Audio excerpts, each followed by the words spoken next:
El escritor británico Sir Walter Scott dijo una vez: la venganza es el manjar más sabroso condimentado en el infierno.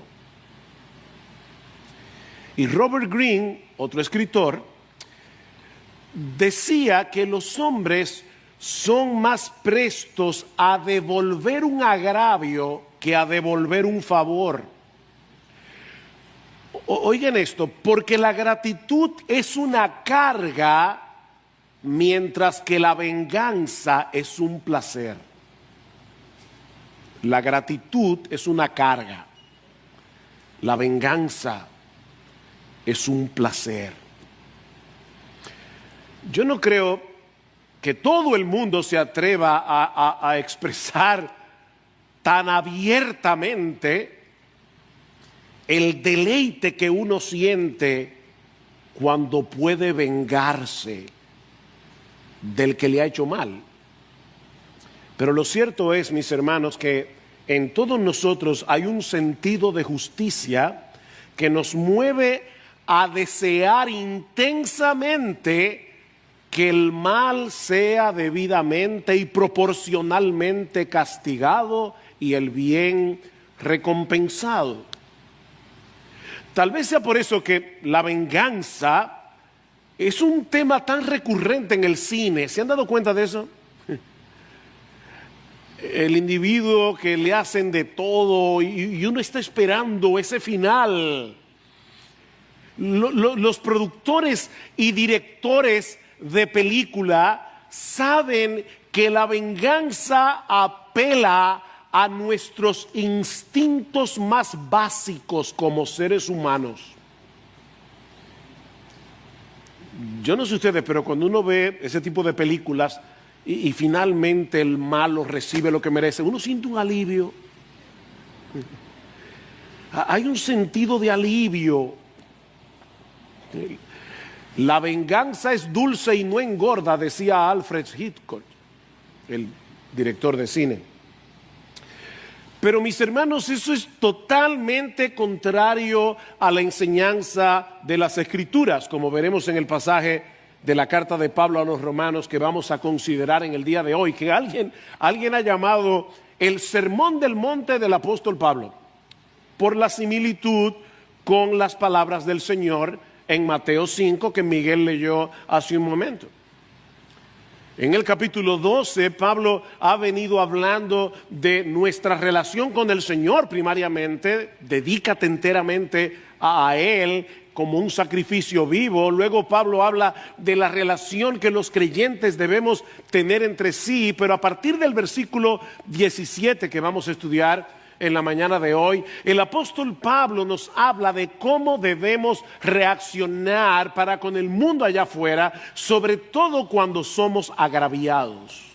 Cuando somos agraviados. Vean una vez más, a partir de ahora, Romanos 2, 17 al 21, dice el apóstol Pablo: nunca paguéis a nadie mal por mal, respetad lo bueno delante de todos los hombres. Si es posible, en cuanto dependa de vosotros, estad en paz con todos los hombres. Amados, nunca os venguéis vosotros mismos, sino dad lugar a la ira de Dios, porque escrito está: mía es la venganza, yo pagaré, dice el Señor. Pero si tu enemigo tiene hambre, dale de comer. Y si tiene sed, dale de beber. Porque haciendo esto, carbones encendidos amontonarás sobre su cabeza. No seas vencido por el mal, sino vence con el bien el mal. Este pasaje es como una especie de comentario ampliado de parte de Pablo de las palabras del Señor en Mateo capítulo 5. Amad a vuestros enemigos, bendecid a los que os maldicen, haced bien a los que os aborrecen y orad por los que os ultrajan y os persiguen. Ambos pasajes, Mateo 5, Romanos 12, presuponen que tendremos enemigos. Ambos pasajes presuponen que seremos aborrecidos, que seremos ultrajados de un modo u otro. Mis hermanos, nos van a maldecir, dice el Señor, seremos ultrajados y perseguidos. Y lo mismo vemos en este pasaje de Romanos 12, vean el versículo 14. Bendecid a los que os persiguen, bendecid y no maldigáis. Versículo 17, nunca paguéis a nadie mal por mal. Es por eso que Pedro nos dice en su primera carta que no debemos sorprendernos cuando estemos en medio del fuego de la prueba, como si alguna cosa extraña os estuviera aconteciendo. ¿Por qué te extrañas? ¿Por qué te sorprendes? Antes bien, en la medida en que compartís los padecimientos de Cristo, regocijaos, para que también en la revelación de su gloria os regocijéis con gran alegría. Si sois vituperados en el nombre de Cristo, por el nombre de Cristo, dichosos sois, pues el Espíritu de gloria y de Dios reposa sobre vosotros. Esa es una marca de que somos cristianos. El mundo aborrece a Jesús. Y por esa misma razón aborrece a todos los que se le parecen. Si tú eres un seguidor de Cristo y estás siendo transformado de gloria en gloria en la misma imagen, no puedes esperar otra cosa. La gama de maltrato que recibe un cristiano puede ser muy amplia. Muy amplia, va desde el insulto, el aislamiento, la pérdida de privilegios. Hay hermanos que han perdido su trabajo o que no son promovidos porque son cristianos. Porque el jefe no los aguanta porque son cristianos. El maltrato psicológico, pero llega hasta la persecución y el martirio en algunos casos. Mis hermanos, ¿cómo debe reaccionar un cristiano ante tanta hostilidad? ¿Cómo debemos reaccionar? Bueno, yo creo que podemos resumir, englobar todo lo que Pablo dice en Romanos 12, 17 al 21 en dos exhortaciones. Dos exhortaciones. La primera es: nunca debemos devolver mal por mal. Nunca, bajo ninguna circunstancia. Versículo 14, bendecid a los que os persiguen, bendecid y no maldigáis. Versículo 17, nunca paguéis a nadie mal por mal. Versículo 19, amados, nunca os venguéis vosotros mismos. Y llama la atención que esta es la única vez en toda la carta de Romanos en la que Pablo se refiere a sus lectores como amados. La única vez. Es como si Pablo supiera lo difícil de lo que él está diciendo y le está echando un brazo en el hombro. Le dice: amados, no os venguéis vosotros mismos y no dad lugar a la ira de Dios. Porque escrito está: mí es la venganza, yo pagaré, dice el Señor. Versículo 21, no seas vencido por el mal, sino vence con el bien el mal. Mis hermanos, esto es completamente contrario a la inclinación natural del corazón humano. Todos nosotros fuimos hechos a la imagen de Dios, ¿no es así? Y Dios es justo, así que en todos nosotros, por ser hechos a la imagen de Dios, hay un sentido de justicia que nos dice que el mal debe ser castigado y el bien debe ser recompensado. El problema es que también somos orgullosos. Somos egoístas por naturaleza. Nosotros creemos que somos el centro del universo. De manera que en medio del maltrato, y no importa qué tipo de maltrato sea, lo legítimo, somos creados a la imagen de Dios, se mezcla con nuestro pecado. Y eso genera en nosotros el deseo de devolver mal por mal. En lo profundo de nuestro ser sentimos que ese mal que se ha hecho contra nosotros no debe ser ignorado, no debe ser tomado a la ligera. Pero Pablo nos dice en este pasaje que nunca debemos devolver mal por mal. Bajo ninguna circunstancia debemos tomar la justicia en nuestras manos. Primera Tesalonicenses 5:13. Mirad que ninguno devuelva a otro mal por mal. Otra vez, sino procurad lo bueno los unos para con los otros y para con todos. Ninguno devuelva a otro mal por mal. Y miren, mis hermanos, no hay que ser un teólogo, no hay que saber leer el Nuevo Testamento en griego, en el idioma original que se escribió el Nuevo Testamento para entender estas palabras. Pastor, ¿qué significa nunca? Significa nunca. Nunca debemos devolver mal por mal. Y debo aclarar que así como la hostilidad puede manifestarse de muchas maneras, como vimos ya, la retaliación también tiene una gama muy amplia de manifestaciones. Nosotros somos muy creativos devolviendo mal por mal. Desde el insulto, la ironía, los silencios incómodos, las miradas asesinas, la mueca de desprecio, el chisme y la murmuración, hasta reacciones físicas como golpear a una persona o desear en lo más profundo de nuestro corazón que reciba algún daño de algún tipo, lo que sea.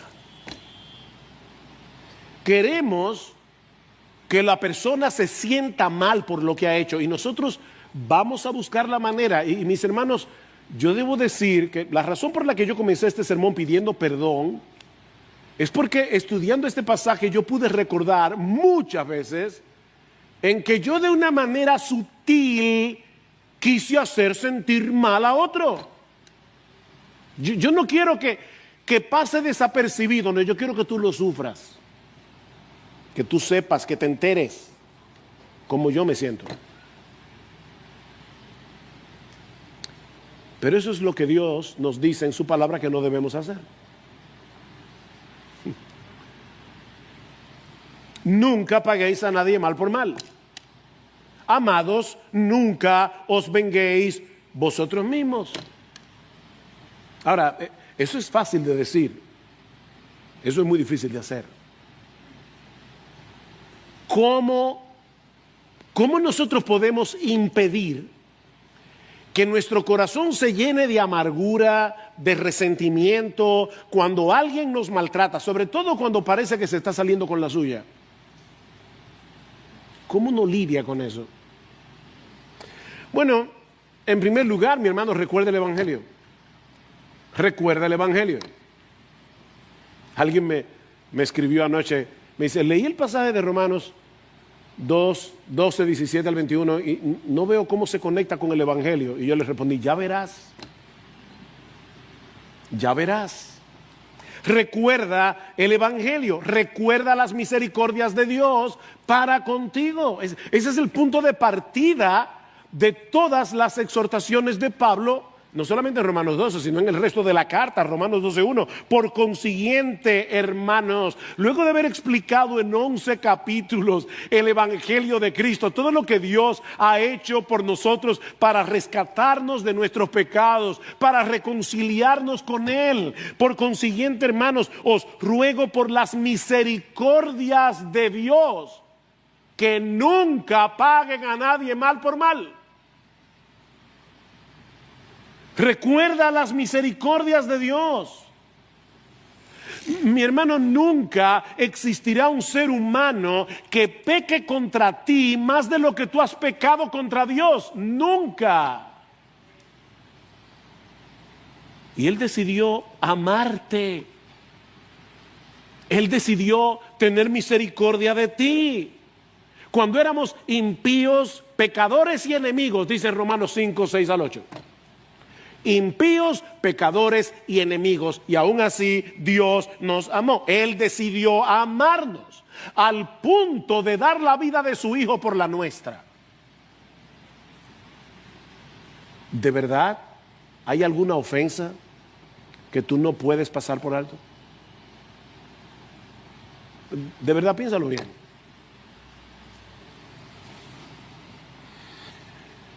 Mis hermanos, la única respuesta coherente que nosotros podemos dar a tanta misericordia es amar a nuestros enemigos así como Dios nos amó cuando nosotros estábamos enemistados con Él. Es la única respuesta coherente al Evangelio. Vamos a suponer por un momento que ahora mismo alguien te está acusando de una falta que tú no has cometido. Eso es injusto. Ahora, ¿tú sabes lo que el Evangelio dice de ti y de mí? Lo que el Evangelio dice de nosotros. Que sin la gracia de Dios somos 1000 veces peores de lo que esa persona está percibiendo de nosotros.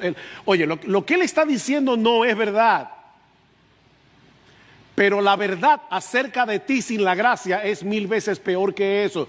Tú eres peor. Y yo también.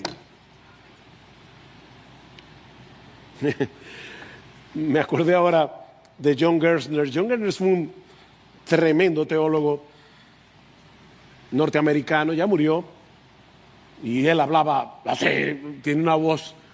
Bueno, si han oído a Sproul, Sproul imita mucho a Gerstner porque fue su profesor, fue su mentor, y él hablaba bien fuerte, y en una prédica que dio acerca de la depravación humana dijo: nosotros somos ratas inmundas. Y una persona en el público se ofendió, y fue donde él le dijo: señor Gerstner, usted va a tener que pedir excusa porque una persona se ofendió. Y él dijo: oye, tú tienes razón. Y se paró en el púlpito y dijo: por favor, en la prédica anterior yo dije que nosotros somos ratas inmundas, ahora quiero públicamente pedirle perdón a las ratas.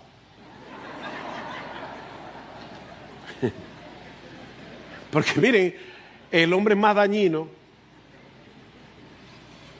el hombre en su pecado es más dañino. Alguien te ha tratado mal sin razón alguna. O lo que es todavía peor, y eso sí duele. Hay una persona a la que tú te has dedicado a hacerle mucho bien, y esa persona a la larga te ha respondido haciéndote mucho mal. ¡Wow! Eso sí duele. Eso es como una daga caliente en el corazón. ¿No es eso lo que nosotros hacemos con Dios cada vez que pecamos? ¿Tú te acuerdas cuando tú eras inconverso? Dios te hacía bien todos los días, haciendo salir su sol, haciendo llover sobre ti, haciendo que tú comieras. Dios te dio muchísimas bendiciones, siendo impío. Y tú le dabas la espalda. Y ahora que hemos sido reconciliados, nosotros pecamos contra Dios continuamente. Cada vez que tú pecas contra Dios, tú estás pisoteando su bondad. Entonces, ¿por qué reaccionamos tan indignados cuando alguien pisotea la nuestra?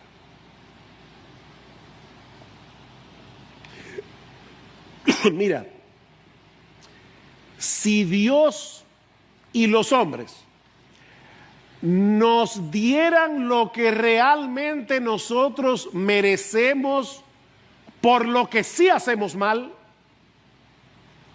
nuestra vida sería un infierno aquí y un infierno allá por toda la eternidad. Eso es lo que nosotros merecemos. Así que, mi hermano, recuerda el Evangelio. Recuerda el Evangelio, eso es lo que vamos a recordar hoy. Empapa tu mente cada día con las misericordias de Dios. Pero Pablo nos dice también que debemos descansar en la justicia de Dios. Vean una vez más el versículo 19. Amados, nunca os venguéis vosotros mismos, sino dad lugar, déjale lugar a la ira de Dios, porque escrito está, mía es la venganza, yo pagaré, dice el Señor. Noten algo importante, hermanos, la venganza no es mala en sí misma. La venganza no es mala, no es necesariamente pecaminosa. De hecho, no deja de ser interesante notar que todas las instituciones que Dios creó para el buen orden de la sociedad, a todas Dios les dio cierta responsabilidad de castigar el pecado de alguna forma. A los padres con la disciplina paterna en el hogar, en la iglesia la excomunión de aquel que peca y no se arrepiente, en el Estado la espada, como veremos el próximo domingo si el Señor lo permite.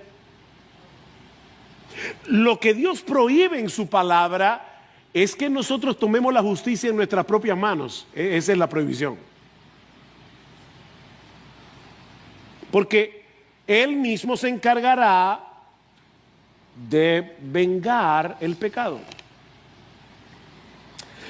Cuando nosotros tomamos venganza por nosotros mismos, estamos sustituyendo la ira de Dios por la nuestra y por lo tanto no estamos dejando lugar a la ira de Dios. Estamos robando algo que no nos pertenece. Mía es la venganza. Eso me pertenece a mí, no a ti. Cuando damos rienda suelta a nuestra amargura, a nuestro resentimiento, y yo repito, mis hermanos, eso no siempre se manifiesta con un trompón o pegándole un balazo a una persona. Eso se manifiesta de muchísimas maneras. De muchísimas maneras.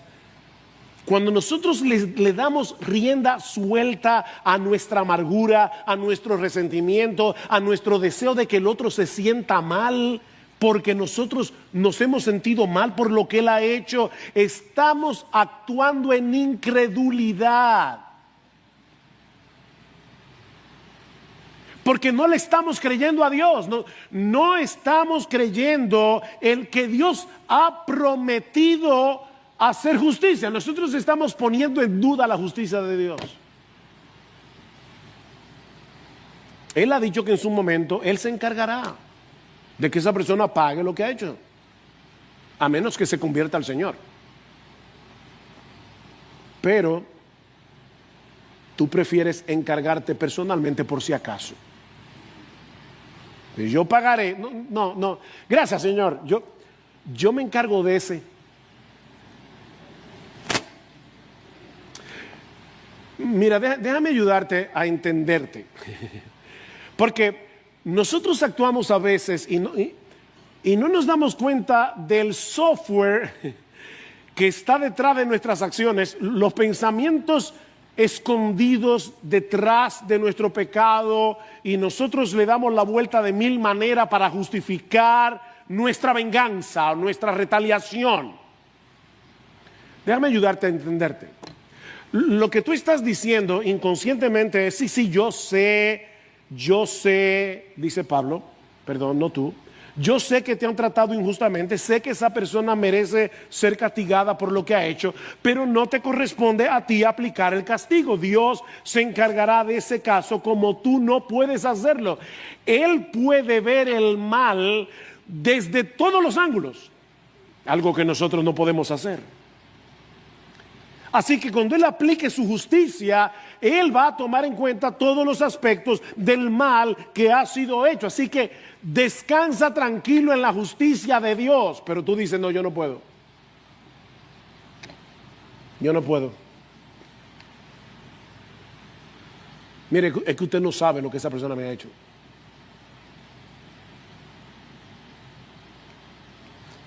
Mira, déjame poner delante de ti la persona del Señor Jesucristo. Porque nunca ha habido nadie, ni lo habrá, que haya sido tratado tan injustamente como nuestro Señor Jesucristo. Él era sin pecado, sin pecado. Y Él dedicó toda su vida activamente a hacer el bien, al punto de dar su vida por pecadores que no lo merecían, en la cruz del Calvario.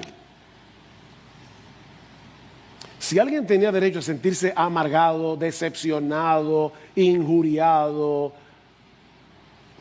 todo lo que ustedes pongan ahí, desilusionado, deseoso de tomar venganza, era Jesús. ¿Cómo reaccionó él ante el rechazo y el maltrato?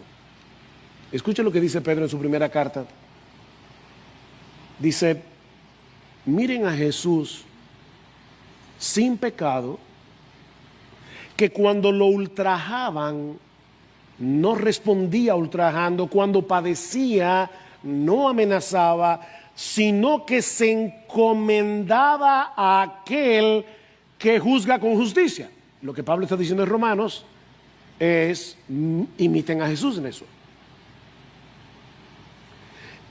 Y esta semana, mientras preparaba este mensaje, cuando leí esas tres palabras, cuando lo ultrajaban, yo decía, wow, cuánto está encerrado en esas tres palabras.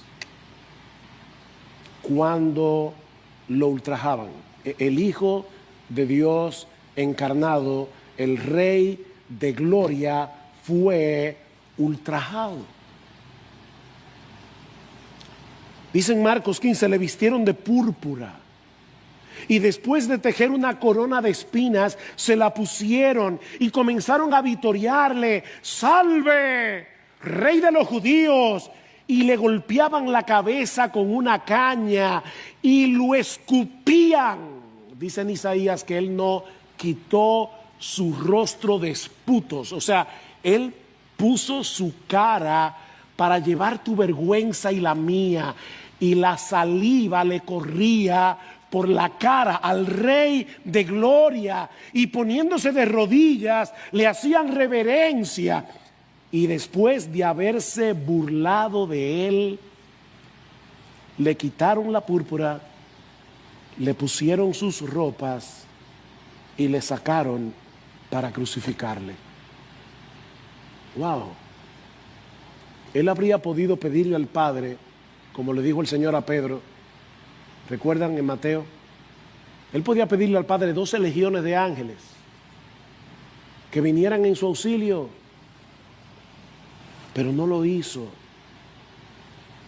No lo hizo por amor a ti y a mí, y no lo hizo porque él descansaba confiado en la justicia de su Padre. Por eso tranquilamente, en medio de la burla, en medio del dolor, Cristo podía decir, Padre, perdónalos, ellos no saben lo que hacen. Y muy probablemente muchos de los que se convirtieron en el día de Pentecostés fue en respuesta a esa oración de Jesús.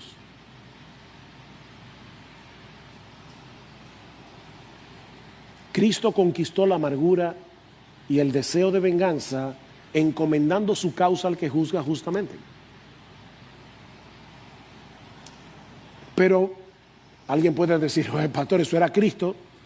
No, escucha lo que Pedro dice inmediatamente antes de ese texto.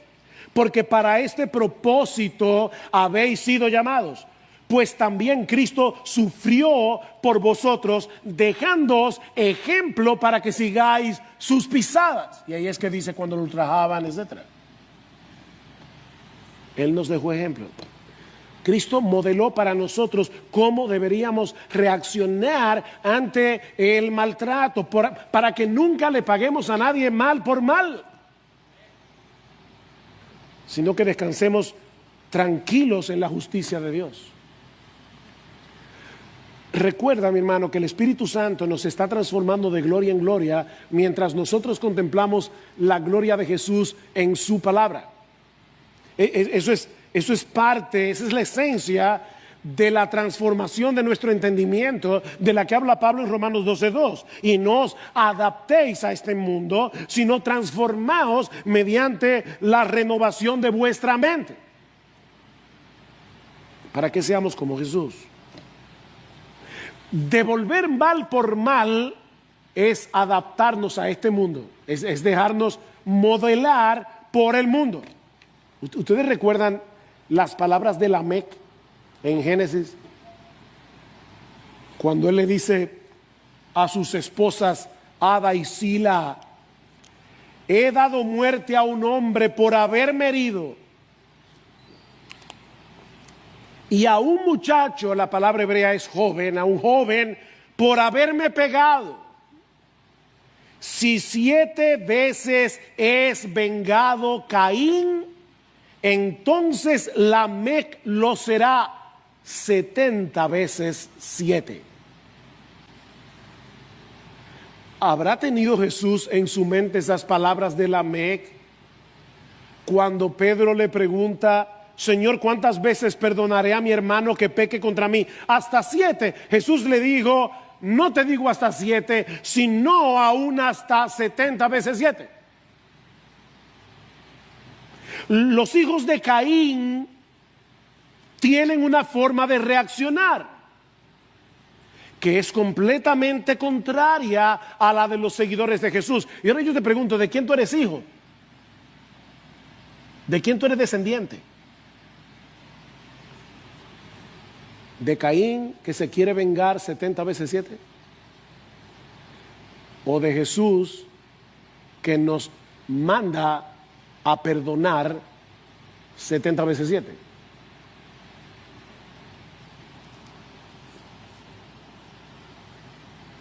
El 22 de enero del año 1999, el misionero australiano Graham Staines y sus 2 hijos de 10 y 6 años, Philip y Timothy, fueron atrapados en su vehículo por una turba de hindúes radicales.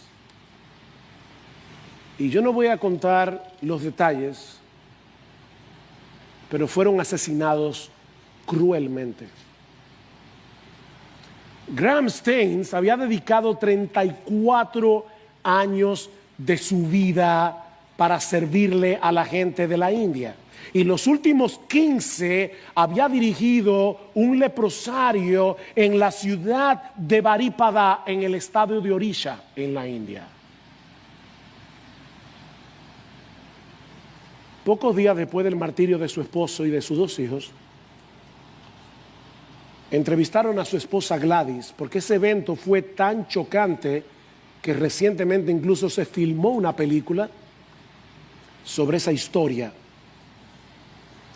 Y estas fueron sus palabras: solo tengo un mensaje para la gente de la India. No estoy amargada, no estoy enojada. Más bien tengo un gran deseo que cada ciudadano de este país establezca una relación personal con Jesucristo. Todos pensaron que después de ese incidente Gladys regresaría a Australia junto a su hija Esther, la única que le quedaba, de 13 años de edad. Pero ella estaba convencida de que Dios los había llamado a servirle en la India. Y cuando le preguntaron si regresaba a Australia, le dijo: no, mi esposo y nuestros hijos han sacrificado sus vidas por esta nación. La India es mi hogar. Espero estar aquí y continuar sirviendo a los necesitados. Y así lo hizo, a tal punto que en el 2005 fue condecorada por el gobierno indio por su servicio a la India por tantos años. Ahora, lo que más me sorprendió de esta historia fue la respuesta de su hija Esther, de 13 años, cuando le preguntaron: ¿cómo tú te sientes con respecto a la muerte de tu papá, al asesinato de tu papá? ¿Saben lo que respondió esa joven? Alabo al Señor porque encontró a mi padre digno de morir por él.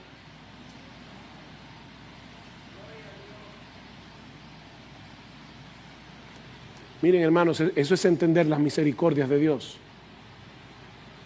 Eso es vivir bajo el influjo de las misericordias de Dios. Nunca devuelvas mal por mal, nunca devuelvas golpe por golpe, nunca devuelvas insulto por insulto. No tomes en tus manos la justicia.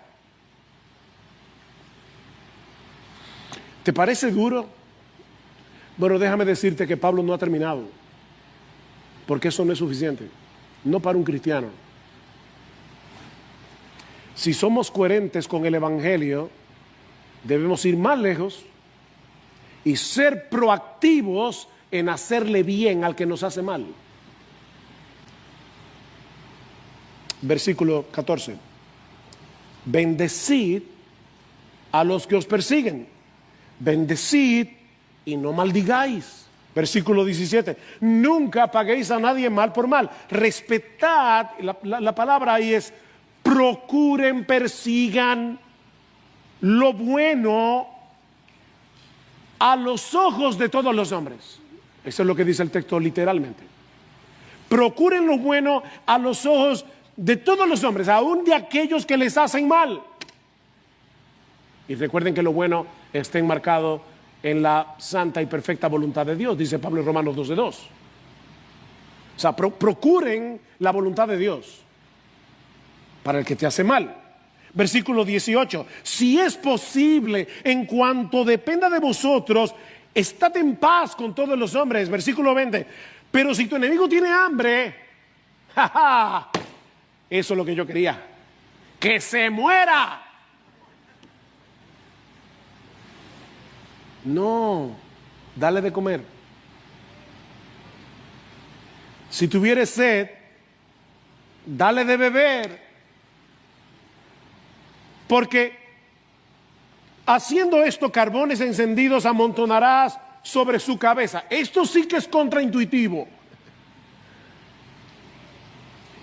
Mis hermanos, lo que Pablo nos está diciendo aquí es totalmente contrario a la inclinación natural del corazón humano. Pero ¿saben qué? La vida cristiana es sobrenatural. Porque nosotros hemos nacido de nuevo al haber sido regenerados por el Espíritu Santo, como predicó Salvador recientemente en Juan capítulo 3. Y el Espíritu de Dios no solamente nos regenera, sino que viene a morar en nosotros para trabajar desde dentro, dándonos los recursos de su gracia para que nosotros podamos reaccionar como Jesús. Así que en vez de pagar mal por mal, debemos ser intencionales en hacerle bien al que nos maltrata. Comenzando por el hecho de orar por él para que se convierta y sea perdonado. Porque mira, a final de cuentas, el pecado que esa persona ha cometido contra ti, primariamente ha sido contra Dios, no contra ti. Entonces, órale a Dios que tenga misericordia de esa persona. Yo me acuerdo hace unos años, estaba hablando con unos cubanos que habían salido de Cuba y ustedes saben, hermanos, que nosotros hemos ido a Cuba un montón de veces. Yo entiendo la situación que se vive en Cuba, pero hablando con estos hermanos, Fidel Castro todavía estaba vivo y yo me acuerdo que a mí se me ocurrió la brillante idea de decirle, bueno, pero debemos orar a ver si el Señor tiene misericordia y Fidel Castro se convierte. ¡No!, me dijeron. O sea, y encima de eso lo vamos a tener en el cielo. Sí. Óyeme, fue una reacción que le salió del alma. No, que se convierta, no.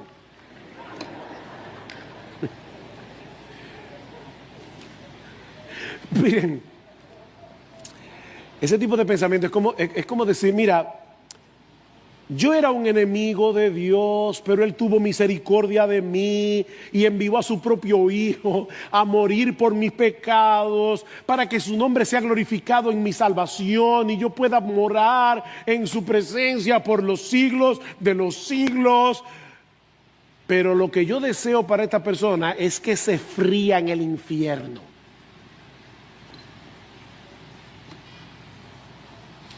Emma, mira, yo creo que ni el infierno es suficiente para lo que esa persona me ha hecho. Así que si fuera por mí, lo escupiría en la cara, le daría un trompón o desearía que otro se lo diera.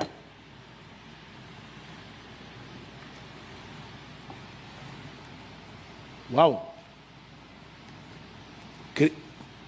Cristo pagó por mis pecados, pero yo quiero que tú pagues por lo tuyo.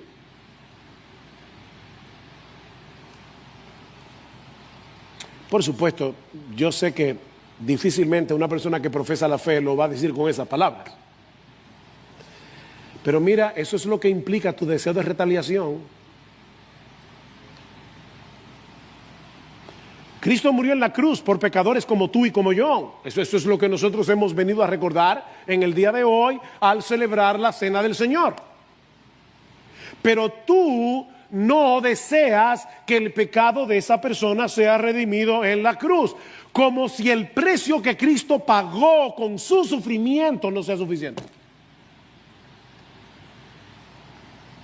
No, yo quiero añadirle al sufrimiento de Cristo que esa persona también sufra por lo que me ha hecho. O sea que el sufrimiento de Jesús no es suficiente para ti. Miren, yo creo que es por eso que la Biblia nos advierte que una persona que es dominada por la falta de perdón, oigan lo que estoy diciendo, las palabras, porque todos tenemos una lucha para perdonar.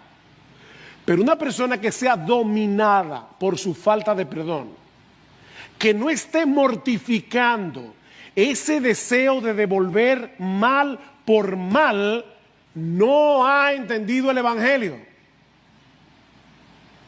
Esa es la parábola de los dos deudores. ¿Recuerdan? El hombre que ve a uno de sus deudores que debía millones y el deudor, el individuo al que él le debe, se lo perdona. Y él sale de la casa, le acaban de perdonar millones y se encuentra con otro que le debe 100 pesos. Y le ruega. Y le dice, no, págame lo que tú me debes.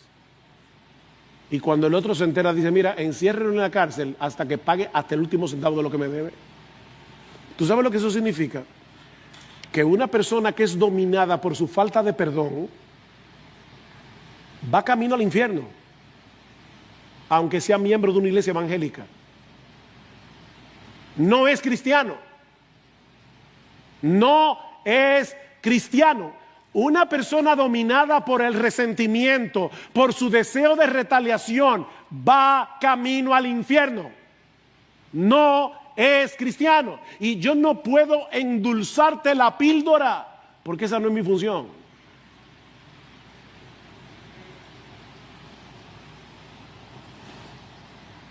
Nuestra tendencia es evitar al que nos hace mal, ¿verdad? Sin embargo, Pablo dice, procura hacer el bien. ¿Y eso qué significa en la práctica? Bueno, en primer lugar, trata de no agravar innecesariamente el conflicto y si depende de ti, busca la reconciliación. No lo evites, busca la reconciliación. Versículo 18, si es posible. En cuanto dependa de vosotros, estad en paz con todos los hombres. Dios tomó la iniciativa. Bueno, ahora nos toca a nosotros ser imitadores de Dios, que hace salir su sol sobre malos y buenos y que hace llover sobre justos e injustos. Así que si tu enemigo tiene hambre, dale de comer, dale de comer. Y si tienes sed, dale de beber. Porque haciendo eso, carbones encendidos amontonarás sobre su cabeza. Ahora, eso es lo que yo quiero.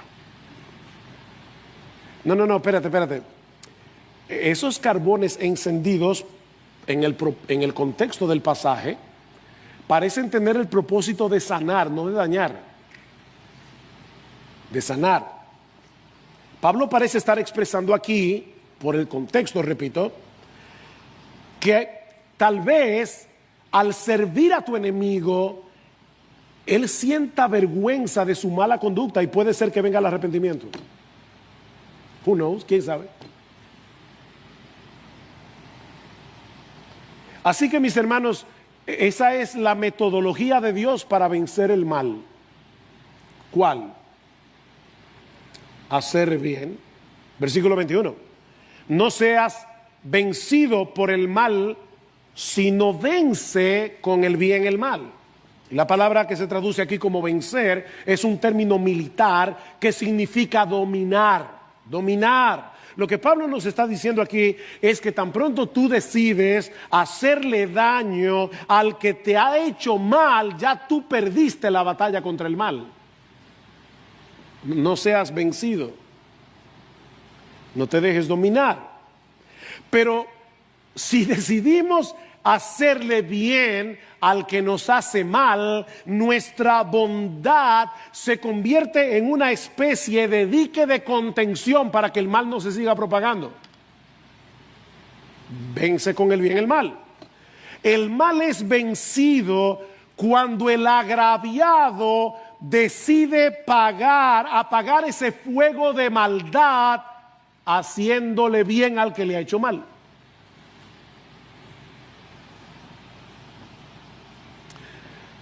Ahora, ya estoy terminando, pero hay un aspecto aquí que no puedo dejar en el aire.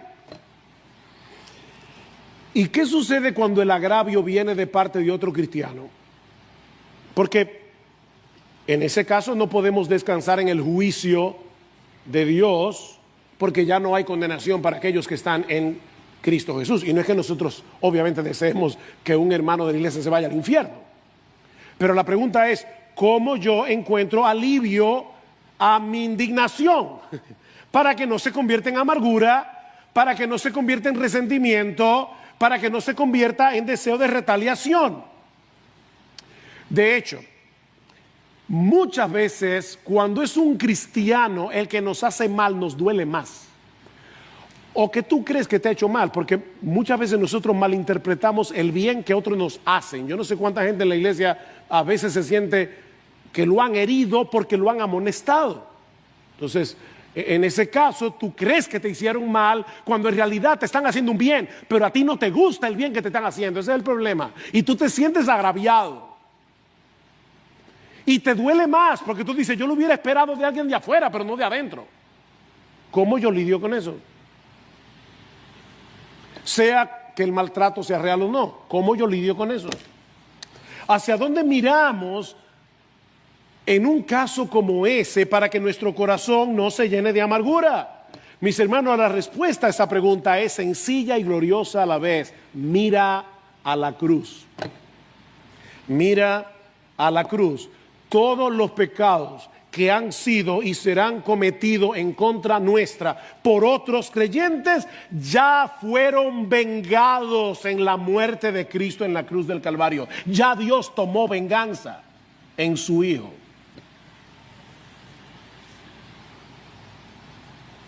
Nunca podríamos hacer que un hermano en la fe sufra por algo que nos ha hecho más de lo que Cristo sufrió en la cruz por ese pecado que el hermano cometió contra mí. Ya Dios tomó venganza por ese pecado que alguien en la iglesia cometió contra ti. Ya Dios derramó su ira en su Hijo por ese pecado. Ya quédate tranquilo. Claro, yo no estoy hablando aquí de reconciliación y que todo el proceso de Mateo 18. Yo estoy hablando de la indignación de tu corazón. Quédate tranquilo, ya Dios castigó a su Hijo. ¿O tú quieres más? Otra vez, ¿o es que la muerte de Cristo no es suficiente?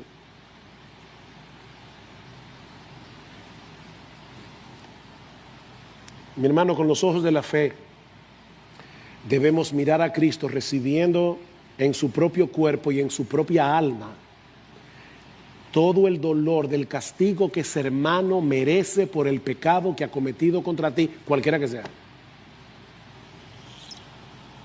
Ese es el remedio bíblico para la amargura y el resentimiento. Así que, mis hermanos, el cristiano no tiene opción.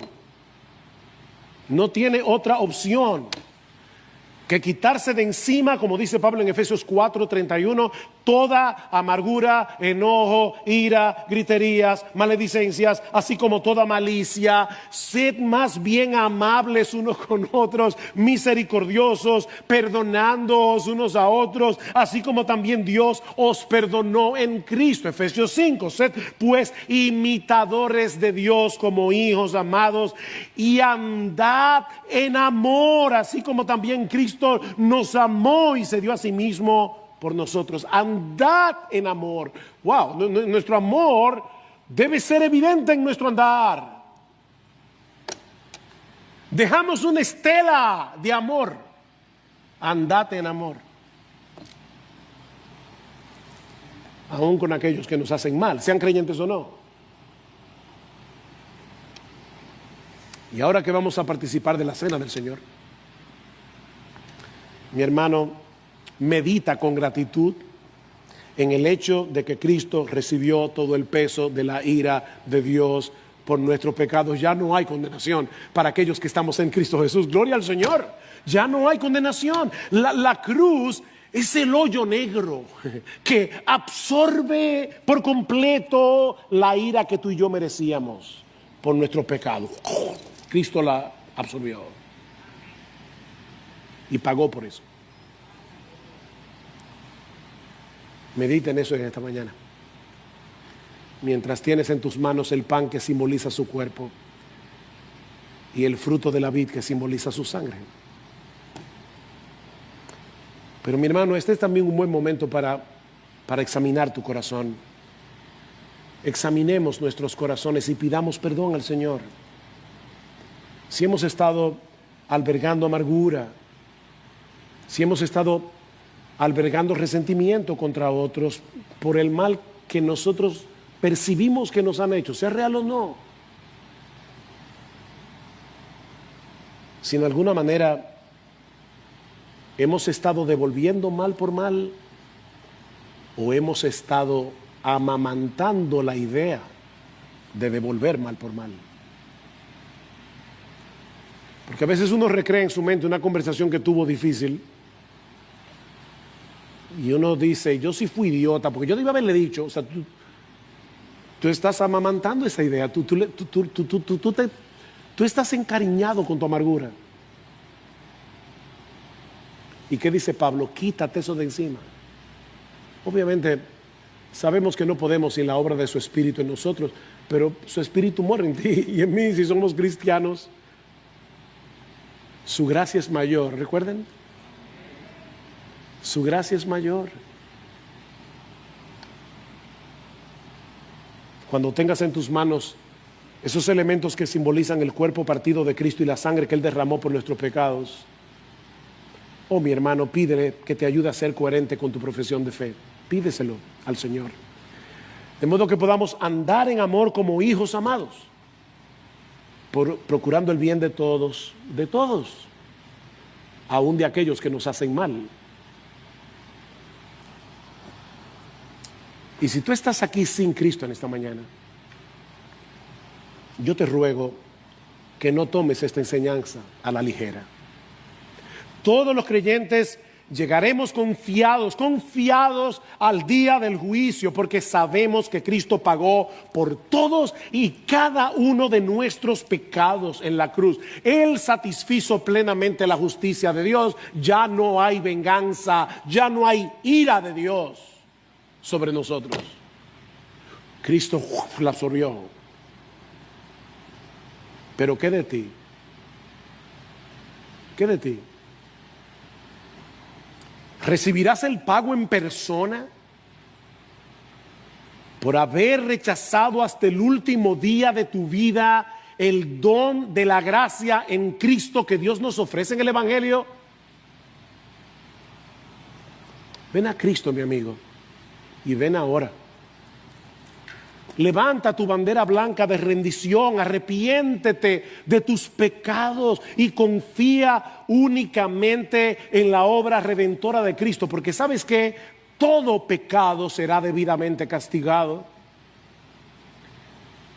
O lo pagas tú en el infierno por los siglos de los siglos,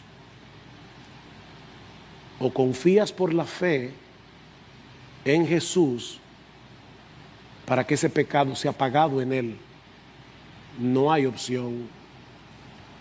Venid ahora y razonemos, dice el Señor en Isaías 1:18, aunque vuestros pecados sean como la grana, como la nieve serán emblanquecidos. Wow. Aunque sean rojos como el carmesí, vendrán a ser como blanca lana.